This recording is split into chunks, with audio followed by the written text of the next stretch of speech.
Ibizo lami nguSifela Ntuli. Ngigcina abantwana abangu-4. Lapho engihlezi khona kwakuthiwa ngigcine kodwa ngiyenza ukuthi ngibhadale irent ngokusebenza phandle endlini, ngiyacenta. Ngenze konke okufuneka yikho khona lapha ekhaya ukubana ngibonge nje kodwa ukuthi umlimi undithandele ukuthi ngikwanise ukuthola indawo yokuhlala lokucatsha labantwana. Engikwenzayo lapha ukuthi ngingathola ithuba ngiyawoda, kodwa ukuwoda lokho engikwenzileyo ngiqalise ngokuthi bengothenge ikhomane. Amakhomane ngangiwalimile, so ngathengisa wona ngabeka imali yaze yakwana ukuthi yenze 5 years. Ngakwanisa ukuthi ngiwode ngibe ngizincedisa ngempuphu. Kodwa kuyangehlula ngoba even isepa kwesinye isikhathi ngangikwanisa ukuba layo. Ngikhuluma kanje kangilayo into okuthiwa isepa. Ngikhuluma kanje ivasina labo bantwana angilayo.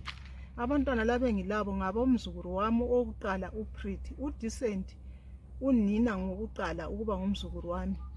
Kuzokuthi uEnji ngowesibili. Abantwana laba engilabo bathi khokho kimi, bonina yibo bathi khokho.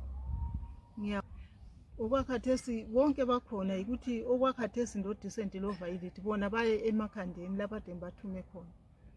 uPretty useGoli, iGoli yakhona ngiyazi lebizo layo.